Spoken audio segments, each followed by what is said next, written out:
We'll continue the discussion we left open last time. Remember, we were saying a few things about Ulysses. The overarching question of my remarks, and your questions actually took my remarks in a different and sometimes deeper direction than I had intended,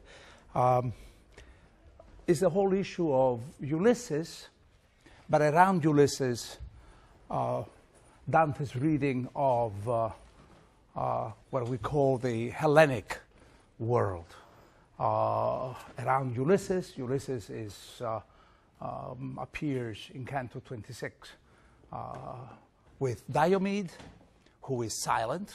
Ulysses, the polytropic intelligence of classical antiquity, the crafty mind. He appears as a philosopher, but also as a rhetorician.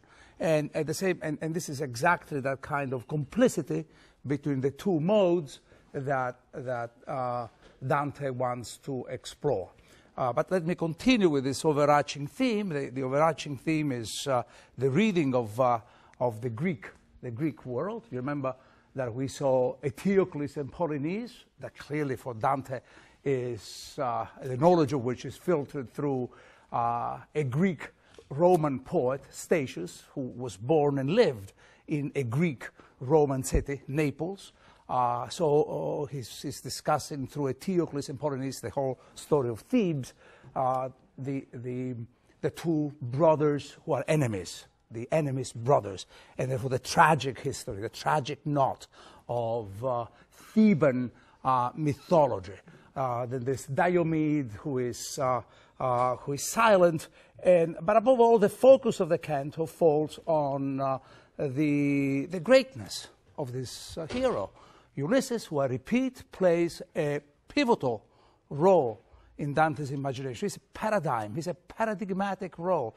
Dante can't quite get enough of him, nor can he get over the phantasm of Ulysses. Ulysses literally appears in his dreams in Canto 19 of Purgatorio. And then Ulysses will also appear when Dante has to measure the great imaginative distance that he traveled when he's at the border of the physical and the metaphysical worlds.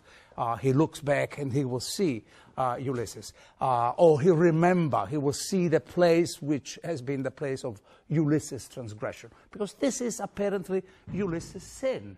Ulysses' sin is to have counseled his companions to go beyond the boundaries of knowledge. So it's the effects of counseling. Let me just say one thing, that for Dante there is no figure which is more interesting, more important, more full of, for whom he has so many questions, than the figure of the counsel. The counsel was, of course, Pierre de Levigne. How does he advise? How does he take the pressure? He's the secretary, the counsel. How does he take the pressure of the court?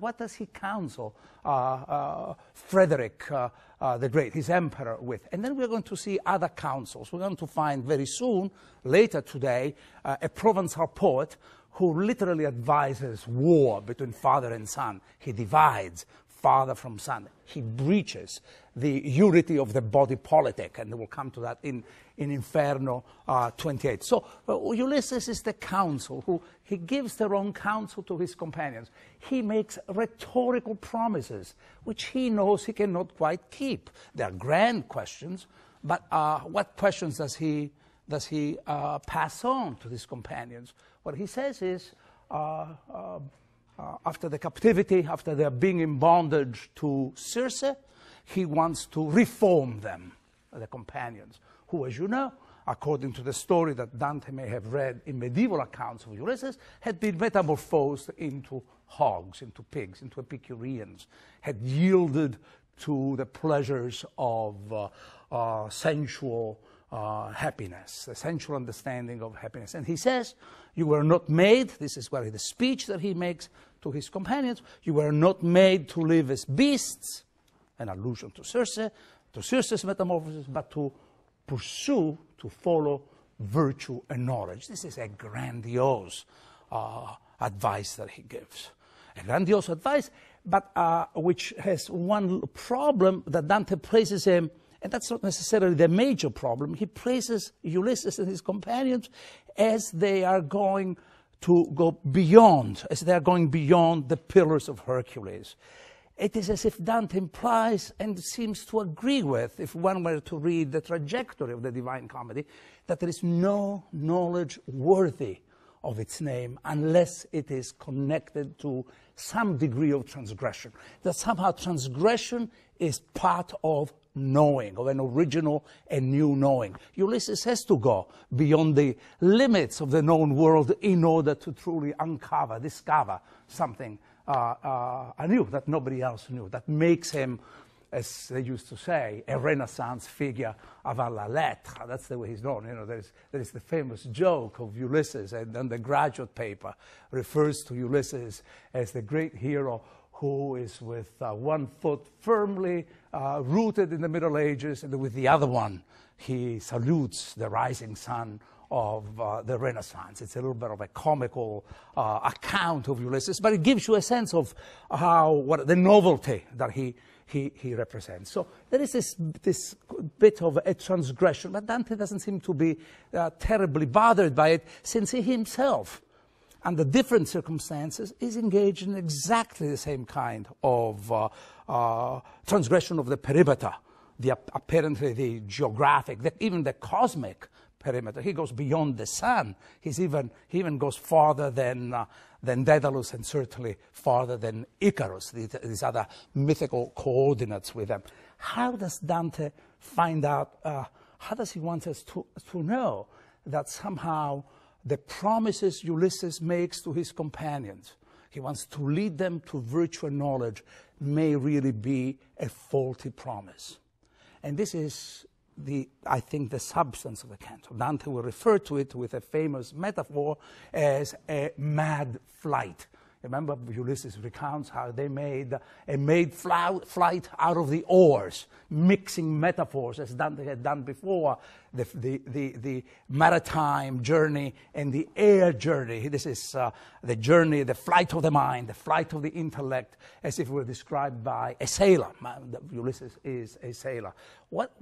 How does Dante make us aware that this is indeed, there is madness in what Ulysses is trying to accomplish? Very simply, he puts him within a peculiar, distinct political and rhetorical context, so that you really have to wonder, can he really deliver these promises? And what are the political consequences of the promises that he makes? The whole Canto 26 is literally littered with fallen cities. From this point of view, it begins with Florence. Dante has this apostrophe against the city of Florence, the city of thieves, that's what he calls it, spreading its wings, as if cities were like heroes engaged in great flights. There's a clear desire on Dante's part to have us connect the story of Ulysses' degradation, turpitude, with the story of Ulysses, Florence's turpitude, and Ulysses' own fall. Then there is a reference to the city of Troy, fallen city. There is a reference to Thebes through Eteocles and Polynice. There is also a reference to Rome. The canto is full of references to cities. From this point of view, Canto 26 is a brief version of the epic, because the impulse of the epic is always political. There is no epic that you can think of which doesn't think about, is not trying to represent either the falling cities and the edification of new cities, or, for that matter, some locating a city. It could be in a grand metaphysical drama. It could be in the heavenly Jerusalem, or it's Rome, it's Carthage, it's Thebes, falling cities and rising cities. So this is what the strategy of Dante. Dante's strategy is to show then how the grand philosophical claims of Ulysses have effects that make it appear as empty rhetoric. Dante places Ulysses nowhere, somewhere in the ocean, without a particular place. He goes from one city to another, and at the same time, because of this, he can never quite, doesn't seem to be able to deliver on what he has promised. It's a reflection on one particular aspect of the tragic story of Ulysses. It's the tragedy of language, a language that contains with itself all the most incredible mirages, and yet it falls short of reality.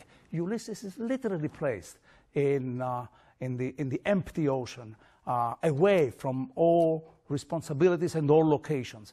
And it is this gratuitousness of his quest that also accounts for his being in hell among the evil counselors.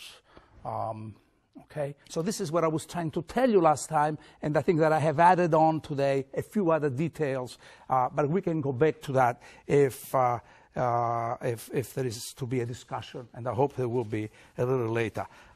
Let me turn now to Canto 27, which I really like to read in conjunction, usually should be read in conjunction with Canto 26, because here we have what I would call a counter-myth to the story of Ulysses. There is a contraction of focus. There is even a revision of the claims of epic grandeur that we have in Canto 26. Dante meets, and he's the one to become the interlocutor of Guido da Montefeltro, an extraordinary figure, a political leader, that's what he was, who then experienced the conversion. He became a Franciscan friar, and historically, this is a historical figure, historically he's called in by the Pope, Boniface VIII, by now you know him, he's not someone that Dante really holds in the highest esteem possible, and Boniface VIII, in an inversion of the relations between priest and cleric, high priest and cleric, asks Guido da Montefeltro for some advice. We are dealing again with evil counselors.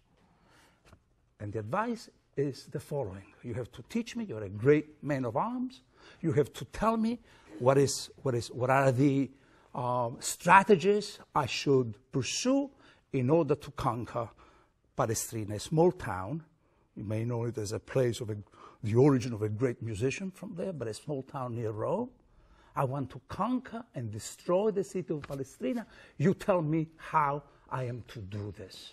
So we're really dealing with a Machiavellian world of counselors.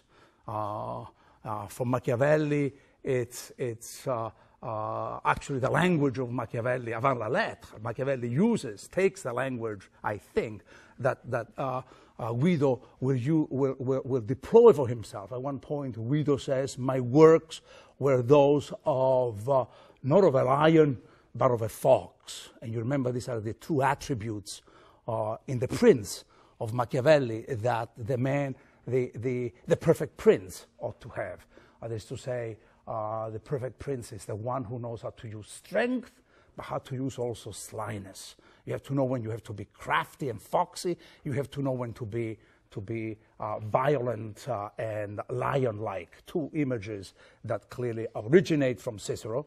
They are not Dante's own invention, and it's likely that Machiavelli got them from Cicero as well as from this canto. The connections between the two cantos are several. Let me just go, first of all, it begins Canto 27.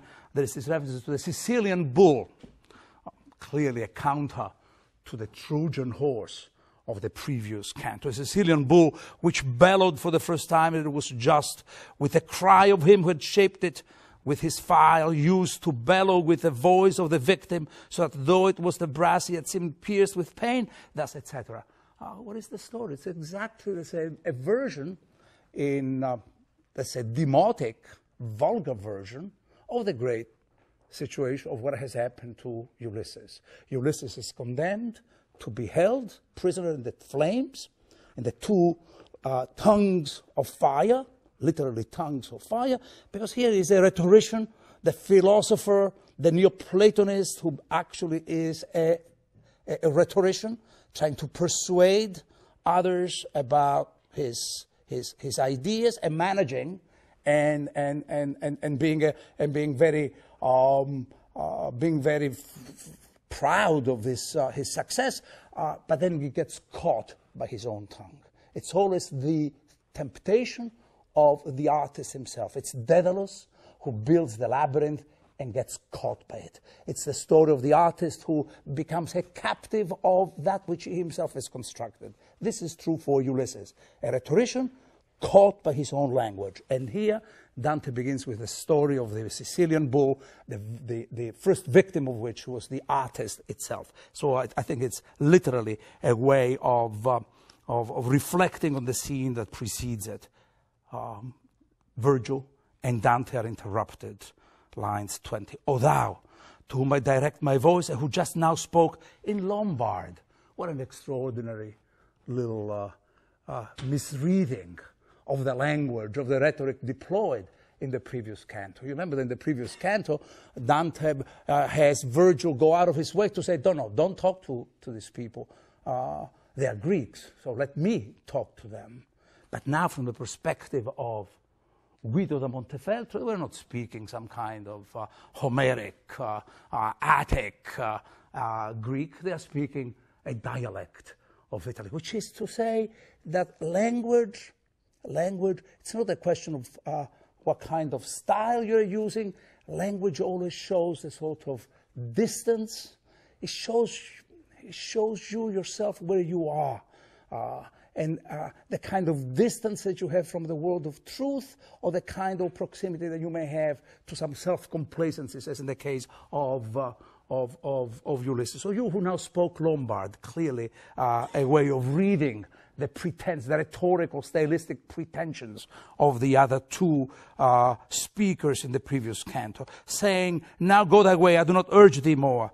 Though I have come perhaps somewhat late, let it not irk thee to stay and speak with me. Thou seest it irks not me, and I'm burning. If thou hast fallen but now into this blind world from the sweet land of Italy, whence I bring all my guilt, tell me if the Romagnolese have peace or war, for I was of the mountain there between Urbino and the height where Tiber is released, as opposed to the lofty rhetoric of Ulysses in the previous canto, who speaks through the grandest generalities about what is the destination and destiny and fate of human beings, virtue, knowledge, the journeying to the west, going through 100,000 perils. Here the language becomes, there's a sort of deliberate diminution, a contraction of focus, as if the language becomes one of, indeed, local peace and war between neighboring towns. I will still bend down, and so, etc. And then, as a way of adjusting the register, the stylistic register, Virgil will say to Dante, speak thou. He is Italian. Once again, on the surface, the observance of degrees of style and the laws of rhetorical decorum are always observed. And now he continues, O soul, etc. The pilgrim will inform Guido da Montefeltro about the situation of Italy. This is the whole paragraph on page 337. And then Guido goes on saying, if I thought my answer were to one who would ever return to the world, this flame should stay within another movement. But since none ever returned alive from this depth, if what I hear is true, I answer thee without fear of infamy. This is a passage that most of you remember very well. You may know this very well. It's a passage that T.S. Eliot uses as an epigraphy, an epitaph actually, for the love song of Prufrock.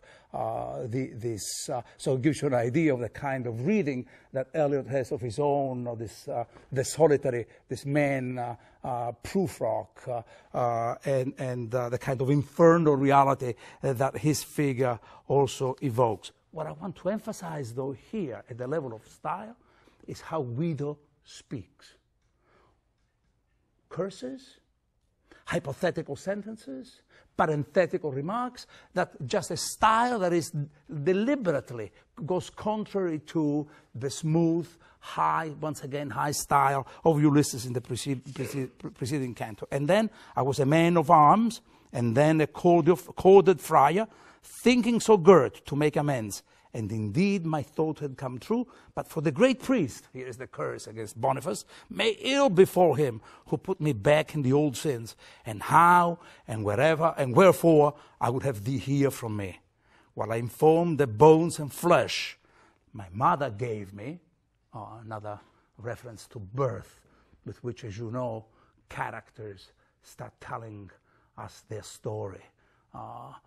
Making of birth, the first, a major event of their lives. And then whatever happens, whatever biographical account may be a descent from or a deviation from the promises that that birth may have held. While I informed the bones, etc., my deeds were those not of a lion, but of a fox. This is Machiavellian, eventually will become Machiavellian language. So we are moving into the secret halls of power. There where big deals are struck.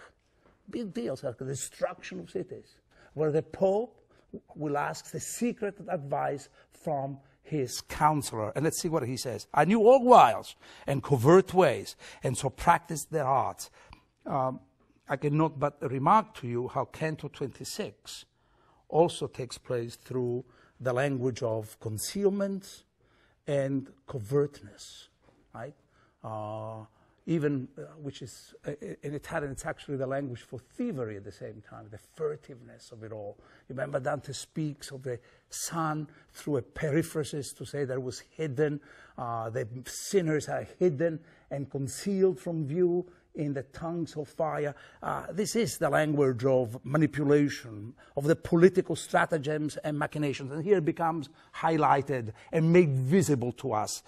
So he continues, the covert ways came. When I saw myself come to that part of my life where every man should lower the sails, as if he were another mariner like Ulysses, and gather in the ropes that which before had pleased me, then grieved me, and with repentance and confession I turned friar, and another curse, woe or apostrophe, woe is me, it would have served. The prince of the new Pharisees, being at war a year, near the Lateran, and not with Saracens or Jews, for every one of his enemies was Christian, and none had been as at the taking of Acre or trading in the land of the Soldan, regarded neither the supreme office and holy order or holy orders in himself, nor in me, that cord which used to make its wearer lean. But as Constantine, so it's really, we're moving within the, within the halls of, we said the Vatican today, at that time was the Church of St. John the Lateran, which was the residence of the Bishop of Rome, and this was famous then, as it is famous now, for the mosaics about Constantine's donation to Pope Sylvester. So the whole issue of the temporal power of the papacy, it really is to be seen, is to be glimpsed through this scene of Guido and Boniface. He asked counsel of me, and I was silent, for his words seemed drunken. And then he spoke again. This is the extraordinary caricature of the Holy Office, giving the absolution before even the commission of the crime. You can go and do what you want. I give you absolution before you do anything. So it's do not let thy heart mistrust. I absolve thee henceforth, and do thou teach me how I may cast Palestrina to the ground. I have power to lock and unlock. And you, Peter, to the heaven, as thou knowest, for the keys are two, which my predecessor did not hold dear. This is the famous story of Celestine the Fifth, who gave up the office of the papacy and who stands even in the historical recollections and scholarship of today as the embodiment of a pope, of a figure who understood that the drama and the issue is always between power, maybe a little bit too dualistically, and holiness, and how the two, for Celestine, were really incommensurable and there could not be a dialectic between the two, and he gave up.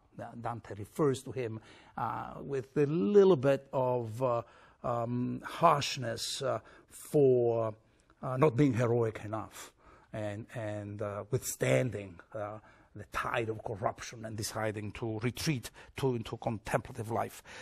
So then the weighty, let me continue. This is a little sermon that I apologize for. Let me continue with this. Then the weighty arguments drove me to the point where silence seemed to me the worst offense. And I said, and this is the advice he gives, simple and spectacular in its simplicity. Father, since thou dost cleanse me from this sin in which I must now fall, I love that I must.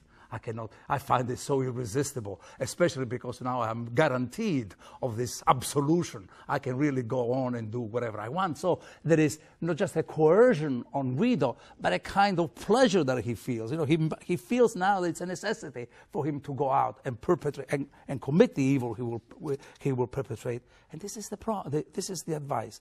Large promises with scant observance will make thee triumph in the lofty seat. What is he saying? Make promises and plan not to keep them. Go and tell the people in Palestrina that you are going to respect them, that you are going to make them even rich, whatever you want to tell them. Then, of course, as soon as they open the gates of the city, don't keep any of these promises.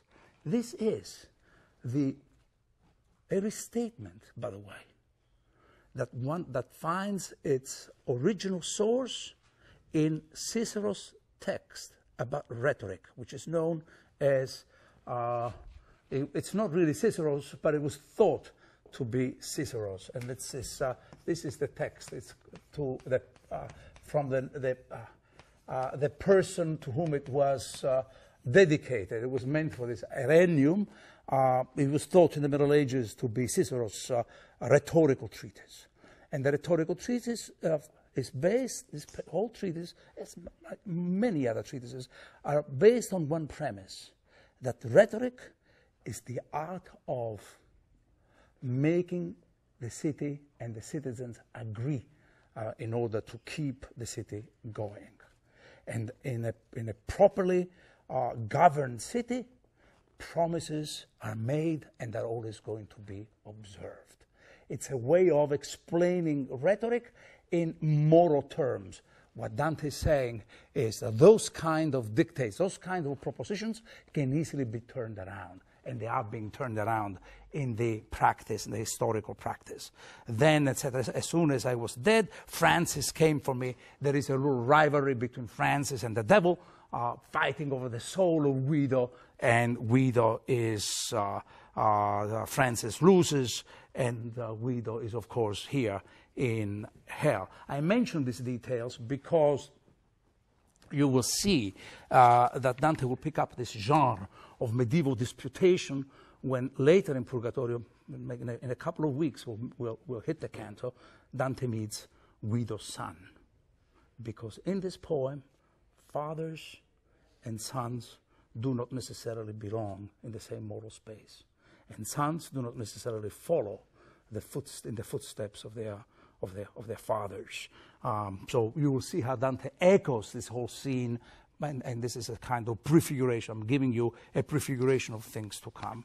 And now we come, and I really want to pay a little bit of attention to this canto 28, because we're entering the world of the truly tragic world, the most tragic section of the Divine Comedy. And I mention that because from here to Canto 33, the story of Ugolino, we're going to talk about what does Dante think of tragedy and how can he go on really envisioning the tragic. After all, I just called the poem, as he calls it, a comedy. What is the role and the place of the tragic? Is there room for the tragic vision in Dante's comedy? And the point is that the tragic, I want to make this point now, and I will be elaborating it as we go on next time, especially next time, the tragic is never the final vision.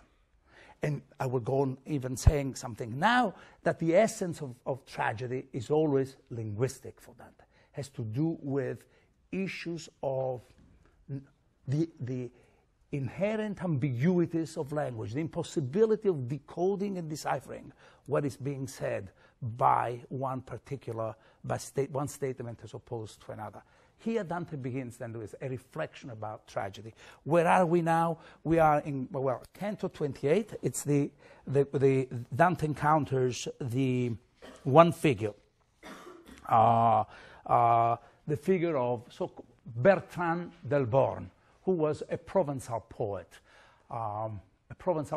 Whom Dante actually admires greatly. In the treatise on language that he writes, this famous, I have been referring to it, the De Vulgare Eloquentia, he singles him out, Dante singles out Bertrand de Born as a great poet because he knew how to write the most difficult genre. He was a Provençal poet, you know who they are, the area of Provence, wedged between the Ligurian part of Italy and France. Because he was such a great poet, because he knew how to rhyme and write war poems. So this is really the most difficult type of poetry, aesthetically very difficult to sustain. And Bertrand de Born was a genius at this. Now Dante places him among the so-called makers of discord. This is in Canto 28, Bertrand de Born. And let's see how Dante starts with a reflection on war. I want to tell you a couple of things. This is a canto, a difficult canto. Dante begins with the story of, with a reference to ineffability. Would you please read the passage? My version is, my English version, from Canto 28, the first paragraph. Who could, yes, would you like to do it? Would you like to do it, sure. Please? Who could ever tell, even with words untrammeled and the tale often repeated, of all the blood and the wounds I saw now? Surely every tongue would fail, for our speech and memory have not the capacity to take in so much. Were all the people assembled again who once in the fateful land of Apulia bewailed their blood shed by the Trojans, and in the long war which made the high-piled spoil of rings, as Livy writes, who does not err, with those who suffered grievous strokes in the struggle with Robert Guiscard, and those others whose bones are still in heaps at Ceperano, where every Apulian was faithless, and there by Tagliacozzo, where old Alardo conquered without arms, and were one to show his wounded limb and another his cut off, it would be nothing to compare with the foul fashion of the ninth ditch. Very well read. Thank you. Thank you so much. Excellent. So what is this metaphor? We could call it the adoption of the so-called ineffability topos. You understand what I mean by ineffability topos? Is to say, usually it's a device, a poetic device, where the poet admits the difficulty or even impossibility of describing a particular reality. It's called ineffability. It's so sublime. Usually has to do with, let's say, the vision of God. I cannot really go on. Whoever has seen God, whatever mystic may have had a vision, they always fall into the contingency, the facticity of language that cannot quite grasp the sublime quality of what they have seen.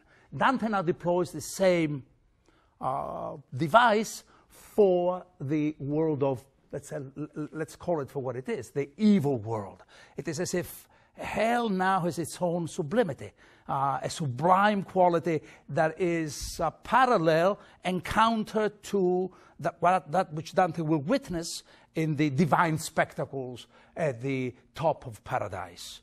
Okay, so this is the first thing. Language cannot quite be adequate to the reality it wants to represent. And what he's talking about now is he wants to describe the whole of hell and all the limbs, the dismemberment of bodies from all wars that cannot quite come close to what he has seen in this area of hell. This is really the idea. And what Dante, first of all, will go on describing is, first of all, then the question of the ineffability, topos, which we'll see what it means in the unfolding of the canto.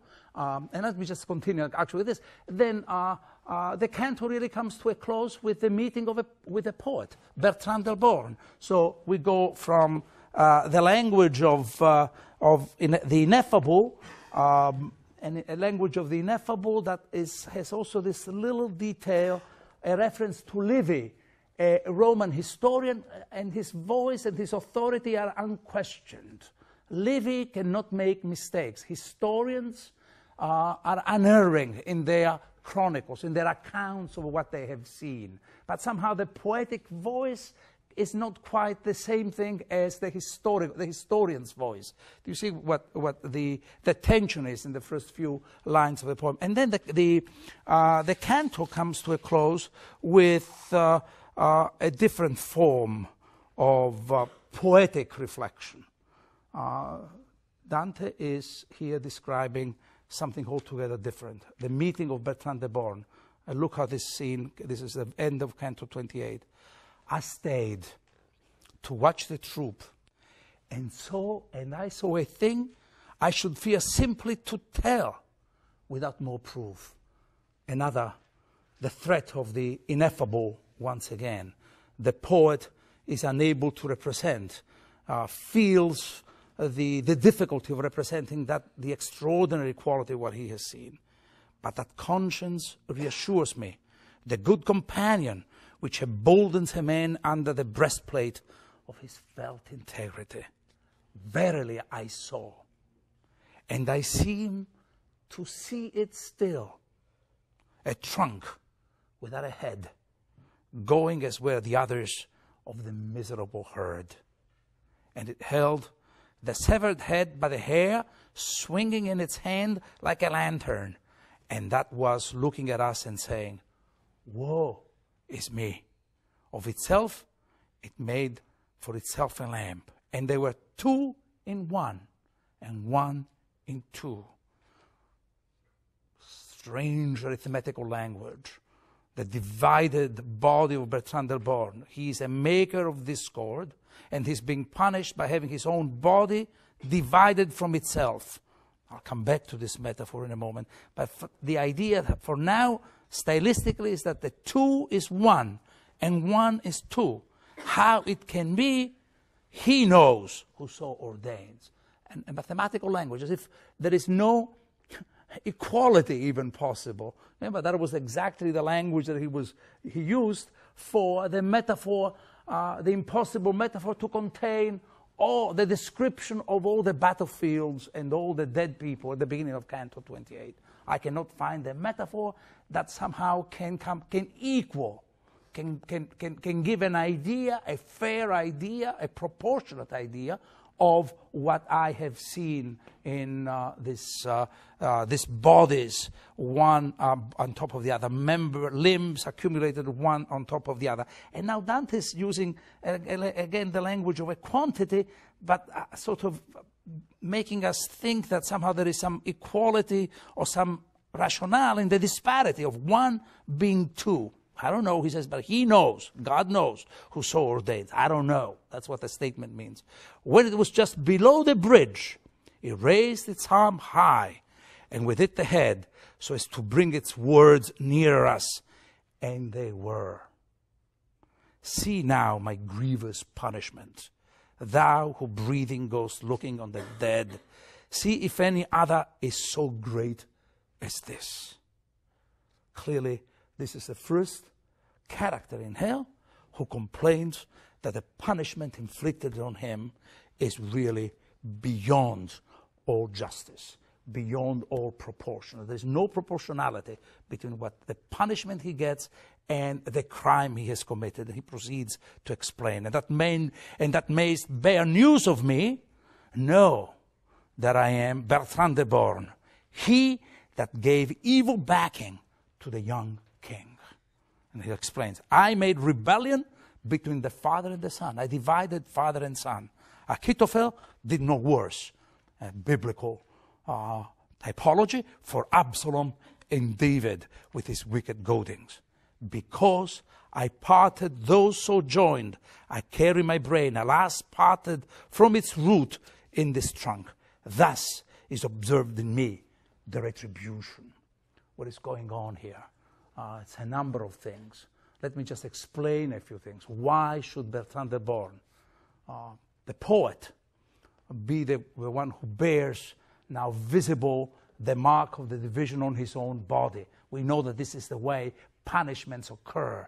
The idea of a punishment in hell is that a punishment is just usually the prolongation of what the extension of what has chosen to do in this life. You choose to create division, and it means that that's where you belong. You did not believe in the mortality of the soul. You are always, after death, you are going to be dead, and so on. So this is the reflection on punishment, or if you wish, on the justice that regulates this world of hell, or what Dante calls the retribution. The word he uses is, in Italian, contrappasso. It means a counterpart, I would say, or counter-suffering. Last word in Italian is contrappasso, which really means that there is, passo comes from passion, to suffer. You suffer for what you have, equally for what you have done. That's it. So it's, in a sense, it's really the, not quite, but the equivalent of the eye for the eye and the tooth for the tooth. Right? The whole idea of retributive justice. There is a fair correspondence between what you have done and what you have and what you are going to suffer. And Bertrand de Born seems to do why. What is the issue with the body? The whole point of this canto is that Bertrand de Born divides father and son. He violates a fundamental principle of political theology, whereby, if some of you are interested in this issue, you can read the work of a historian, a great medieval historian who died actually almost half a century ago. It's The King's Two Bodies by a historian by the name of Kantorowicz. Some of you may know it. Kantorowicz, K-A-N-T-O-W-I, etc. R-O-W-I-C-Z, Kantorowicz. What is the idea of the king? What do you mean, the king's two bodies? Yes, a king has always two bodies. The visible body that one has, and also the mystical body of the royalty. They used to say in the Middle Ages, and we still do maybe, if you are into the news about royalty, the king is dead. Long live the king.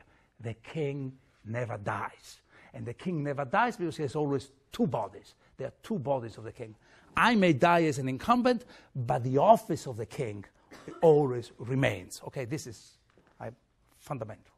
That's one idea. So by dividing the father from the son, Dante has Bertrand de Born breaching the unity of the mystical body of the king. The two, father and son, are really one. The other metaphor that is behind it, which we already saw a little bit sort of traced, finally traced in the canto of Ciacco, in Canto 6 of Inferno, was the idea of the body politic that you may remember I mentioned to you. The famous fable of Menenius, who thinks that the body, the city, is really constructed like a body, an organic, a set of correspondences, organic correspondences, like the human body. There's no difference between, there is a difference between patricians and plebeians. That's Menenius' argument, but they're all part of one organic, unified whole. That is true for the body politic from a Roman point of view, but it's also the principle of the so-called mystical body of the church. The St. Paul, in the letter to the Ephesians, refers to the church as the mystical body of Christ, a kind of, so that the state becomes a secular counter, a secular extension of this mystical body. The church, we are all members, right? Some of us are thumbs, others are just toes, or whatever, hair, whatever, in this body, mystical body of Christ. I mention this because Canto 28, you have a political focus on the Rome or Bertrand de Born breaching the unity of father and son, but also a reference to Muhammad. And I know that there are a lot of people who just find this just absolutely odious, that Muhammad should be placed, the prophet should be placed here in this area of Inferno. The only argument that one can have about this is that for Dante, Muhammad was actually a member of the church who created a schism, which is different from heresy. You know, we saw the heretics in Canto 9 and 10. The heretics are those who do not believe in certain tenets of the doctrine. The schisms are those who want to double, who divide. The word schism in Greek means to tear apart the unity, the world of unity, and doubling it. Okay, so this is really the argument, some of the symbols and images of Canto 28. But let me go to the actual heart of this problem, the question of justice and the question of Bertrand de Born. So we'll go back to that when it was just below the bridge. See now my grievous punishment, thou who breathing goest looking on the dead. See if any other is so great as this. Bertrand thinks that there is no justice in this hellish world that he inhabits. All the ideas that the ethics of Aristotle really account for the vices that are so prevalent here is just not true. Not only that's not true, this idea of the retribution, is it an idea, this idea of the contrapasso there, is that an idea that Dante really believes in? There is a lot of, what kind of justice is that, the justice that we have in Inferno? And let me just give you a little bit of a piece of intellectual history about this whole issue. And I want to make it very simple, because it's really not a difficult problem anyway. It's not that I'm simplifying the issue. There are two types. The people who think, the thinkers who think about this issue are, of course, Aristotle in the Ethics, and Dante is aware of the great commentary on Aristotle's Ethics by Thomas Aquinas. He keeps them in mind, and they discuss justice, and they wonder, what is justice? And this is a great problem for Dante, because Dante is, I have been calling him a number of things, but he's clearly a poet of justice. He really believes that the whole point of his quest is to establish some degree of justice in his soul, try to find out justice in the city, and probe the possibility of some universal justice, as opposed to Lucretian ideas of anarchy and chaos in the cosmos. So there can be some continuity between the outside and the inside world. So what is the idea of justice? What many types of justice do they have? They usually think about two types of justice. The so-called retributive justice, which is the one that we have in hell here, but also distributive justice. Is Dante aware of the two forms? Yes. It's impossible not to think of the representation of the wheel of fortune in Inferno 7 as anything less than a case of distributive justice. The distributive justice follows an arithmetical model. That is to say, in a distributive justice, as imagine the wheel of fortune, some have more, some have less, some have less. If someone has 5, you want to establish some justice, you take away from one who has 5 and give to one who has 0 or 1, and you create some kind of equality. Distributive justice has equality as its aim. In retributive justice, things are a little bit different, because if I say, and Aquinas reflects on this is not a concern at all of Aristotle, if I say an eye for an eye and a tooth for a tooth, am I really establishing justice? Or am I just doubling the offense that has been perpetrated? If someone takes an eye, plucks an eye out of me, if I do the same to whoever has damaged me that way, am I being restored in my original position? No, that doesn't happen. So how does one go around thinking about the whole question of retributive justice? Aquinas, and this is also Aristotle, who goes on thinking and says, well, of course, it's always very difficult to find exact counterparts between crime and punishment. If a clown were to slap the king, it's not enough for the king to slap the clown back, because one might say, well, it's one slap. There is the violation of the office. And then both Aristotle that is implied, and that can never quite be restored by having the king slap the clown back. Both Aristotle and Aquinas said that's why money was invented, so one can really give whatever there is a principle of inequality, can go on repaying it through other forms, other punishments. The fact is, I think, that Dante, first of all, I want to go back to the structure of the canto. It's crucial that Dante should think about this fundamental problem of justice, which is the aim of the ethical structure of the poem, and the Inferno in particular, through a poet, through Bertrand de Born. Not only through a poet, it's Dante himself who has just been announcing the impossibility of finding through language the exact metaphor, the exact correspondence between a reality and its representation. What Dante is doing is telling us how arbitrary are his own judgments in hell, how the notion of a precision in the way punishments and crimes are related are never quite reliable. And this is to understand this, and I know that I did not ask you to read it for today, but I have a few minutes, and I want to go to ask you to turn to the very beginning of Canto 29, because I think it becomes a retrospective gloss here on the problems that have been trying to explain in Canto 28.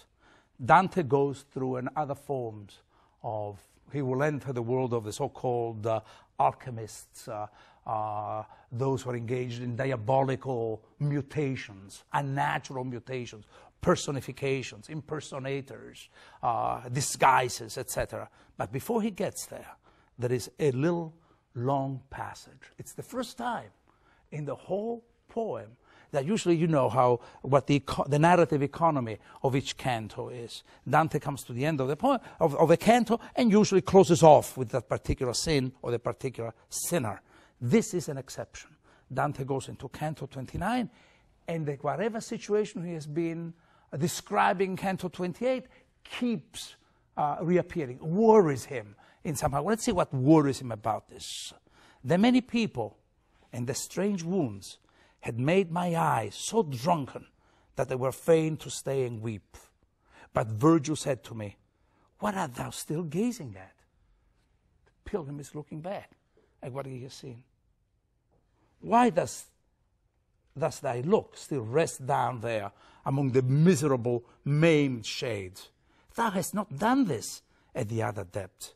Consider, if thou think to number them, that the valley goes 22 miles round, and already the moon is beneath our feet. The time is now short that is allowed to us, and there is more to see than thou seest here."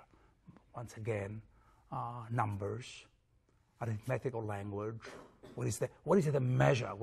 How do we measure? How are we going to determine what is the exact correspondence? And just to let me give you a little aside about this.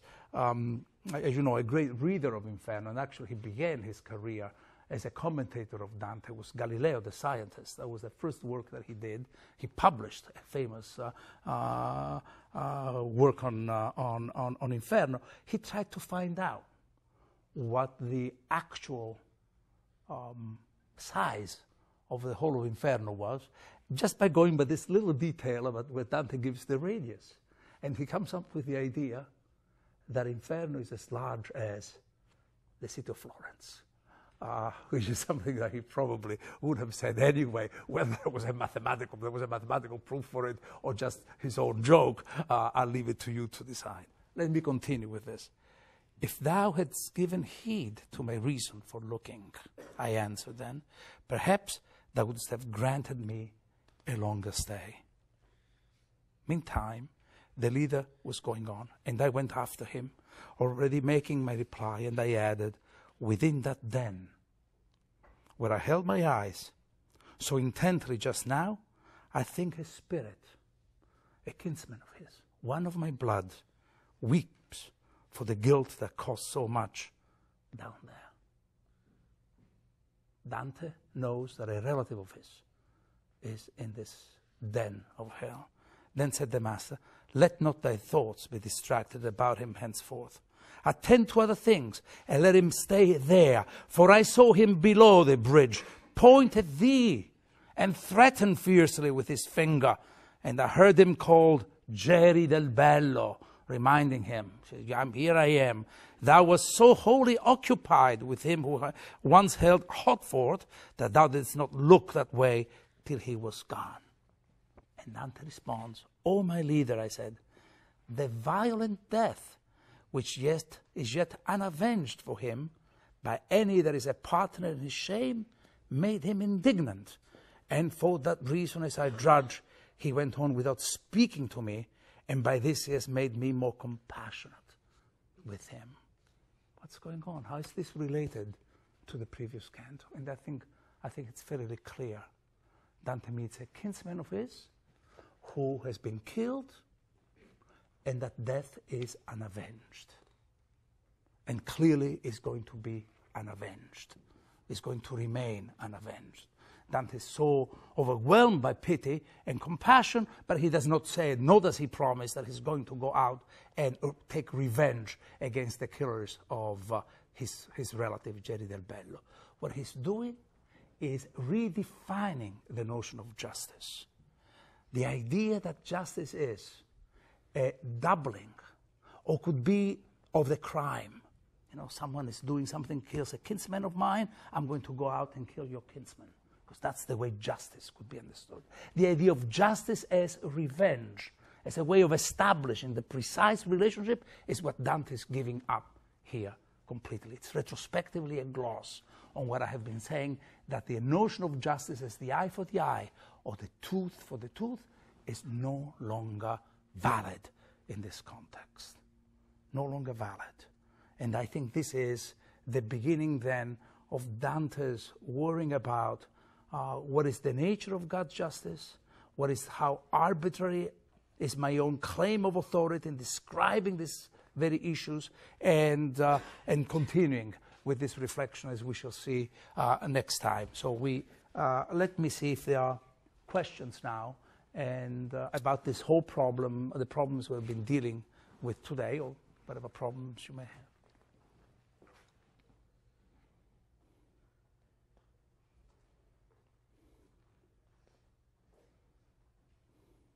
Yes? I'm curious to know how knowledgeable Dante was of the Hellenic world, since he did not read Greek. The question is how knowledgeable Dante was of the Hellenic world, since he did not read Greek.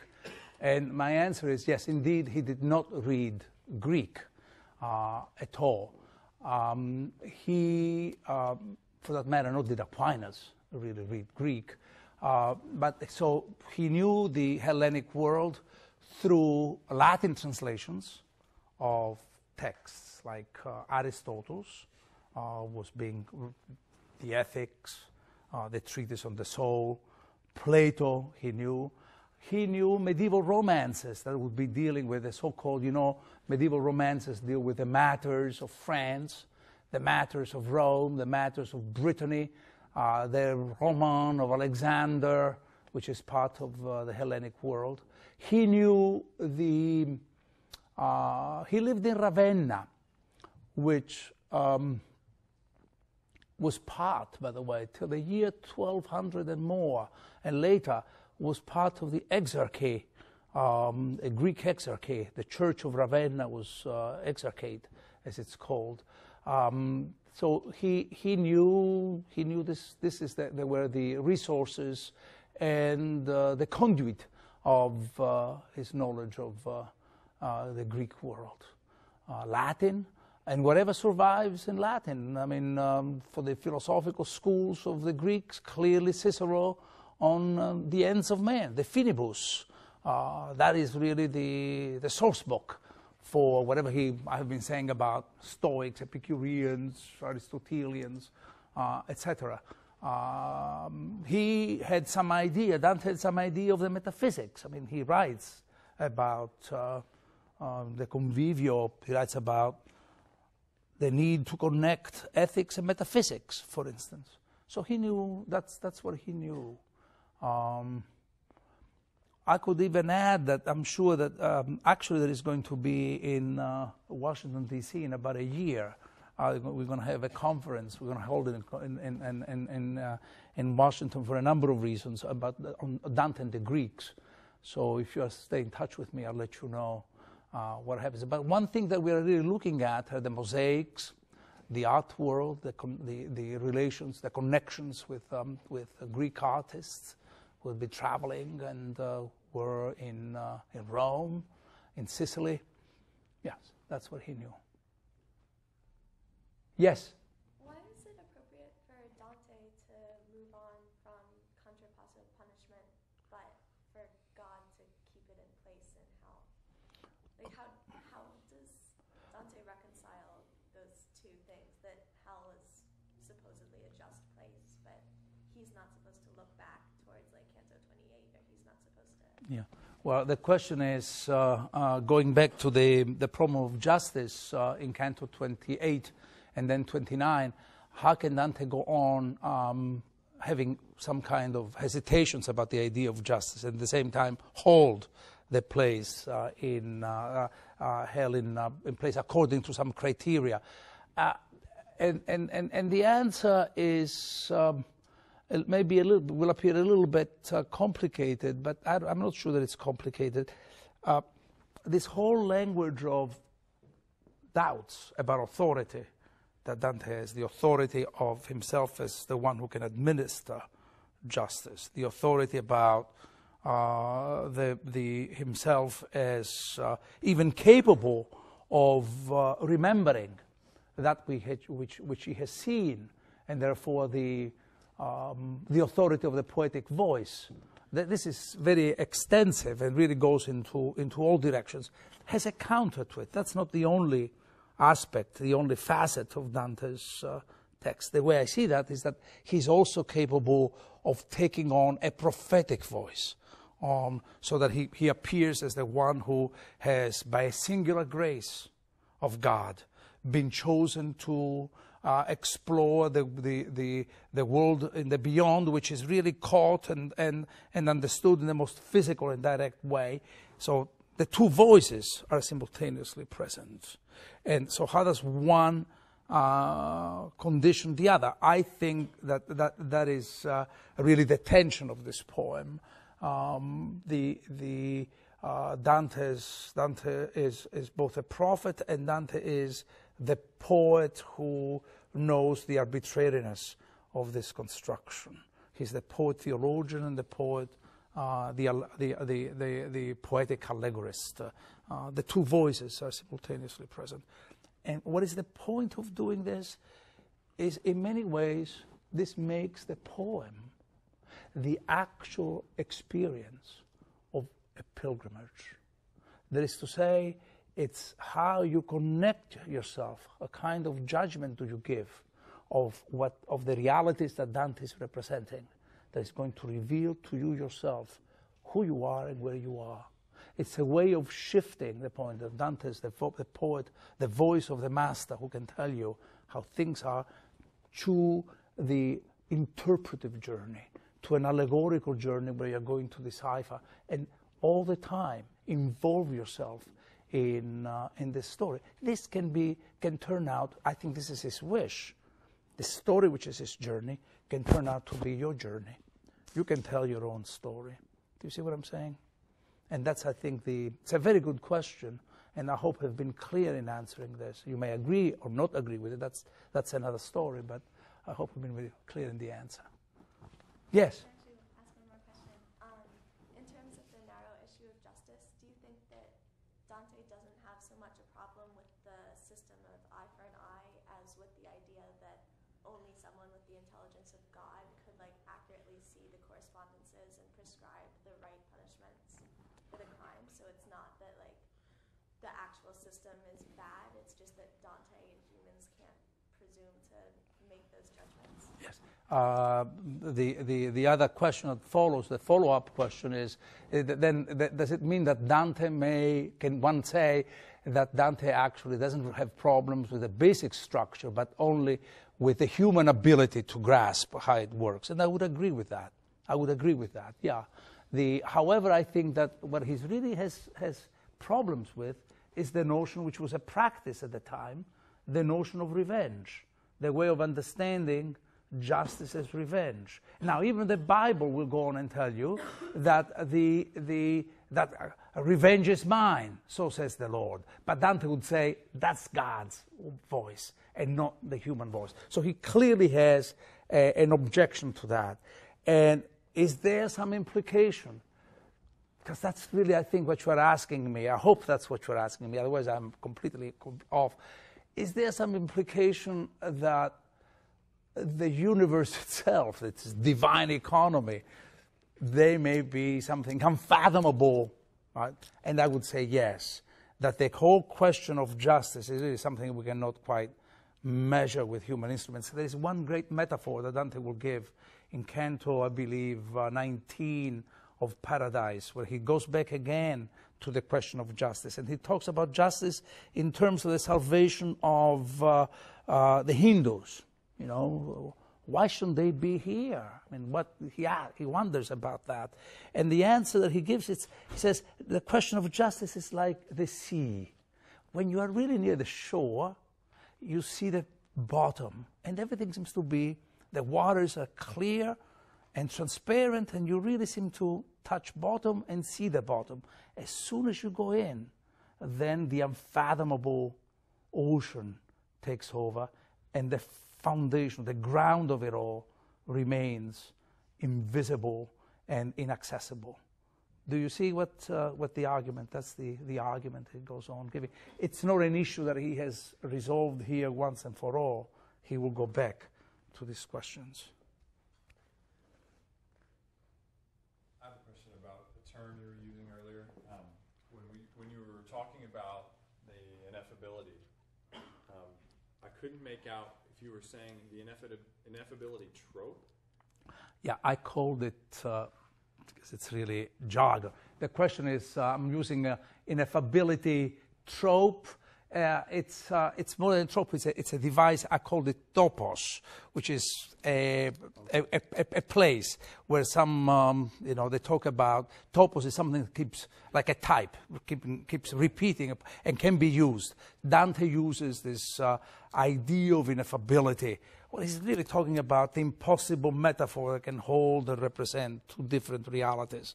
And I think that that's exactly the way he wants us to think of crime and punishment, okay? The relationship between crime and punishment, which is a metaphorical one, which is a kind of relationship that tries to, equal relationship between two terms. I called it topos, T-O-P-O-S, a Greek word. We call it commonplace. It means place. We say a common place.